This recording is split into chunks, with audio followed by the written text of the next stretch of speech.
Hey guys, welcome back to this new episode of R&Dgarage. I want to welcome all my new subscribers. You guys are just hitting that subscribe button and I absolutely love it. And of course to everybody who hit that subscribe button a couple years ago, thank you so much. So today I'm super excited. Well, I'm always excited, but oh my gosh, race season is right around the corner. It's literally about 17 days away. So you know what that means for us? We have to prep Miss Hatchie. We got to get her ready. So I'm taking you guys along on that journey, and here's a list of what we need to do. So obviously we're not getting her tuned today, but she needs an oil change. She needs a tranny fluid change. She needs cam seal. She needs her brakes bled. She needs to check the rodent. Rodent? Oh no, that's coolant. Dee has the handwriting of a doctor, not the rodent that runs the car. We also need to inspect and torque the suspension, and then lastly, install the Honda and wideband. So let's get started. Okay guys, so before we begin this whole kind of prep video, I want to preface it by saying, now, even though I raced her all last season, she still wasn't really mishandled, or not mishandled, raced as hardcore as other racers might have raced their cars. And so my checklist is a little bit smaller than most. So with mine, yes, I raced her, but she also sat all winter in a nice warm garage. And so this is basically a chance for me to see if anything's been broken, damaged, see how everything's being held up, and just kind of put my mind at ease when I'm back on the track with her, knowing that she's completely safe and ready to go again. Well, the first on the list is the oil change. Now, you guys have seen me do this probably numerous times on various cars, and so this may end up being in fast forward, but at any rate, I'm gonna climb under there, get rid of the drain bolt, and just let her drain for a little bit, and yeah, change the oil. Okay, so first I'm gonna remove the oil cap, so it drains faster.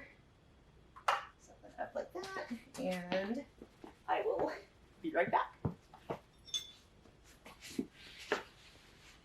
Oof. Okay.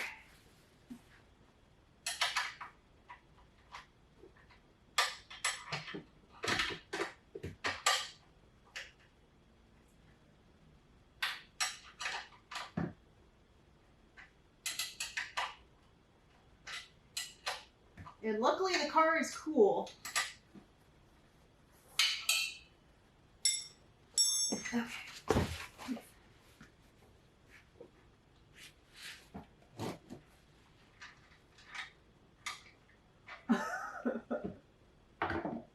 Sweet. Okay. Oops.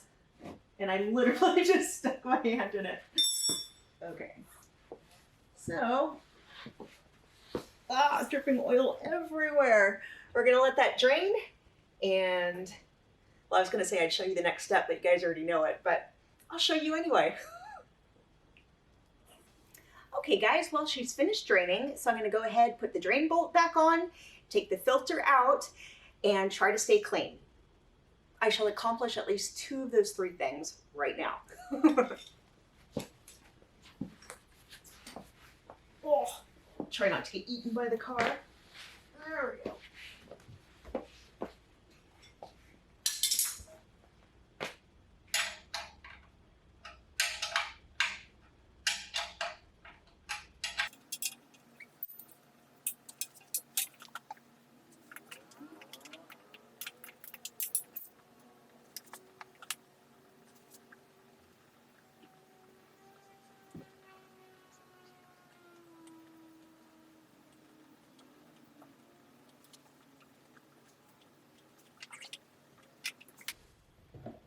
Perfect.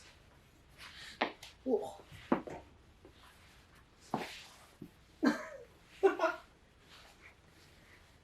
Okay. Oh, just a little bit dirty. Now we're gonna let that drain a little bit in there, and then I'm gonna go ahead and replace the filter. So guys, just a note, since I raced this car, she basically got 2,000 miles off of this oil change, which doesn't seem like a whole lot. But since I'm running her a lot more ragged than she's used to, the oil was completely filthy. And so if you're tracking your car a lot, if you're going bracket racing every week, I highly, highly suggest that you change your oil a little bit more than normal, or at least take out the dipstick, check the color of the oil, and go from there. So I'm ready to put the new filter on.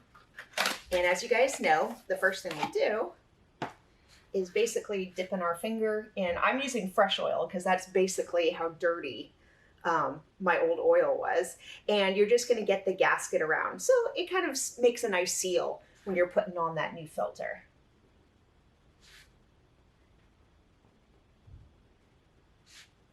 And that actually seems to be good. Boop. Okay, and always remember your safety glasses. You don't want that going in your eye, and I will be right back. Oof, actually, I'm gonna move this. Really should have done a ponytail today.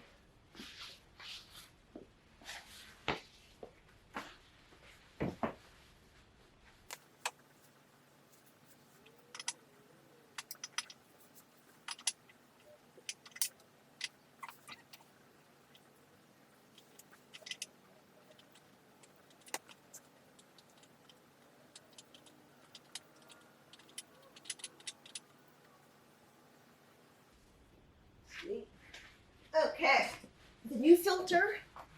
1 second. Oh, okay, so that was weird.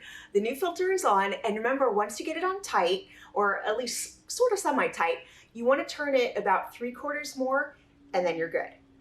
Whew, almost done. Well, what am I saying? I haven't even put in new oil yet. I was about to say almost done with the oil change. Yeah, no, we forgot the main ingredient, the oil. So let's go ahead and do that. Okay, so remember the Hatchie takes about 4.2 quarts, and this obviously is a 5-quart jug. So I'm gonna pour until I get to about this line, and then we should be good. So remember, slow and easy is the name of the game. You can pour a little fast, but don't overfill your, your cap there.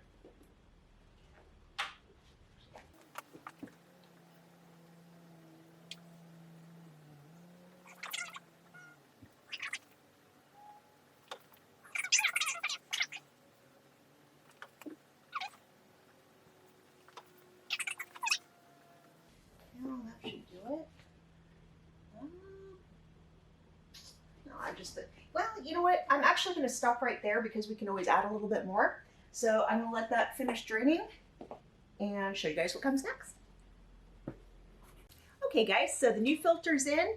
I went ahead, started up the car to get the oil into the filter. I checked underneath for leaks. I checked on top for leaks. I pulled the dipstick, checked the amount that was in there, and everything looks great. So you know what? We are going to move on. Okay guys, well the oil change is done. Now we're moving on to the tranny fluid. So I don't believe we've actually shown this before, so I'm going to go ahead and describe everything. So I'm underneath the car. Here's the good old tranny. First thing I'm going to do is take off the fill plug and the washer, and then I'm going to go ahead and take off the drain plug. And that is always, always the order where you want to do this. And obviously, be careful. They're not making much more of these, as Blueberry has taught us. So I'm going to go ahead and first take off the fill. Oops.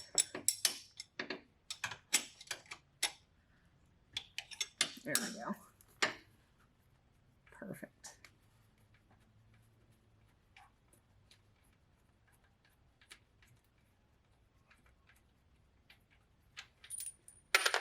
Beautiful. Okay, so that's starting to drain. I'm going to drop this in here. And now we're going to take off the drain plug, which requires it's square. So we're just going to use the ratchet without a socket. And always make sure it's on. Yep, off.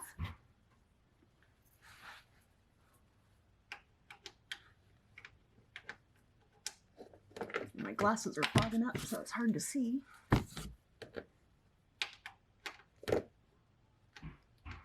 Oh, come on.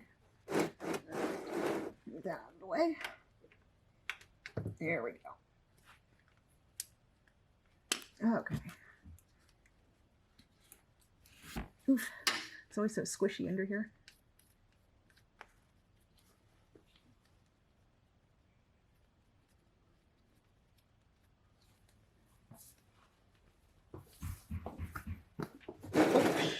Thank you. Awesome. Didn't quite think that one through, huh? Okay, I'm gonna go get cleaned up.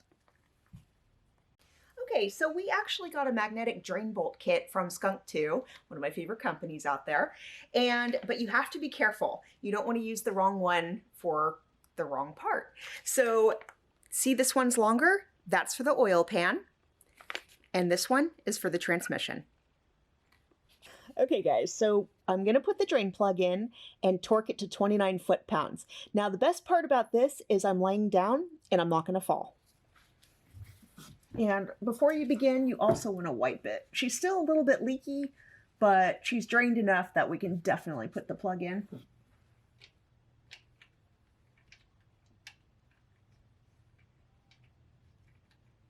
There she is. Oh, my arm got stuck. There we are.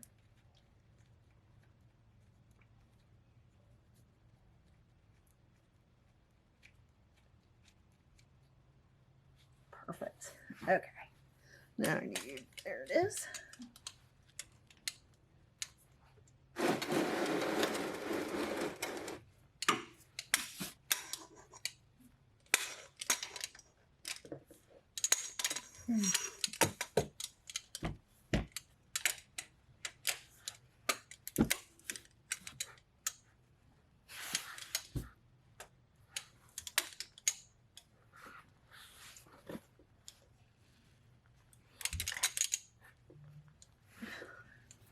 Okay, I'm gonna roll over here. There we go. Yeah, perfect. Okay, that part is done. Okay, so I don't know about you guys, but the first time I was taught to how to fill tranny fluid into a B-series motor, I was like, you guys are putting me on. There's no way that you can fill from down below there. It's supposed to come on top, right? Like, how about that? And they're like, no, that's the vent. You don't want to pour liquid in there. And, you know, in the back of my mind, I'm like, you guys are messing with me. It's like a blinker fluid type thing. But no, there is actually a weird way to fill the tranny fluid in a B-series. So this is the apparatus I am going to use. She takes about 2.5 quarts of tranny fluid. And what we have here is basically a hose. So I want to say siphon, but it's like the other way around, where you're actually filling it with liquid. And so I'm going to kind of kink the top here while I'm reaching down. And then when this is in the fill area, I'm going to unkink it and then basically twist this just a little bit. You don't want to just have all the fluid running out in about 2 seconds, and make sure that it's flowing evenly. And so that's what I'm going to do right now. And also you do kind of want to overfill just the top, just a little bit so that it overflows, and then you'll be good. So I'm going to go ahead and start, and we're not going to hold the camera like the whole way, but I'll show you where in fact it goes. So let's get her done. So one more note, you'll notice when I pulled the fill plug in the other segment, it was leaking just a little bit. You actually don't want that when you pull off the plug. It turns out my car was jacked up not quite evenly. And so when you're doing this, you want your car as level as possible so that you do get no leaks. Don't have any leaks. So you'll see my hose is in the hole, and now I'm going to go ahead and unscrew the yellow part just a little bit. There we go. So now we've got fluid coming out, and I'm just going to go ahead and hold her until the quart is drained. So you want to fill until it just starts to drip like this. So another benefit of that Skunk 2 kit is that now both plugs are 17 millimeter, which is awesome. So I'm going to crawl back under. I already put the filler plug back on, and now I'm going to torque it to 33 foot-pounds. Again, without falling.